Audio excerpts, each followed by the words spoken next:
പണ്ട് നമ്മൾ കളിച്ചിരുന്ന അക്കുത്തിക്ക് താനവരമ്പും ചാമ്പലുവാരിയും ഒക്കെ ഞങ്ങൾ ഇവരോടൊപ്പം കളിക്കാറുണ്ട്.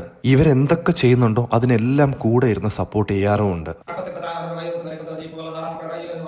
എന്തേലും ഒരു സംഭവം അവരെ കൊണ്ട് പഠിപ്പിക്കുകയോ അല്ലെങ്കിൽ അവരെ കൊണ്ട് ചെയ്യിക്കുകയോ വേണേൽ ആദ്യം ഞങ്ങൾ പാരന്റ്സ് അവരുടെ മുന്നേ ഇരുന്ന് ചെയ്യുക എന്നുള്ളതാണ്. ഫോർ എക്സാമ്പിൾ, പിള്ളേർക്ക് വരയ്ക്കാൻ ഒരു ഇൻട്രസ്റ്റ് കൊടുക്കണമെന്ന് വെച്ചോ, എല്ലാ ദിവസവും 45 മിനിറ്റ്സ് കണ്ടിന്യൂസ്ലി ഒരു 2 ആഴ്ചയോളം അവരുടെ മുന്നേ ഇരുന്ന് ഓരോന്ന് വരയ്ക്കാൻ തുടങ്ങി. പതിയെ അവരും നമ്മളോടൊപ്പം കൂടി. ഇപ്പൊ ഭയങ്കര ഇൻട്രസ്റ്റ് ആണ്, ചുമ്മാ ഇരുന്ന് അങ്ങ് വരച്ചോളും. ഓരോന്ന് വരച്ചിട്ട് ഞങ്ങളെ കൊണ്ടുവന്ന് കാണിക്കും. കൊള്ളാമെന്ന് പറഞ്ഞ് അപ്രീഷിയേറ്റ് ചെയ്യുമ്പോൾ ആ പ്രൗഡ് ഫീൽ മുഖത്ത് വരുന്നത് കാണാൻ കഴിയുവേ. പിന്നെ ഭയങ്കരമായിട്ട് മോട്ടിവേറ്റഡ് ആയിട്ട് പിന്നെയും പലതും വരച്ചു കൊണ്ടുവന്ന് കാണിക്കും.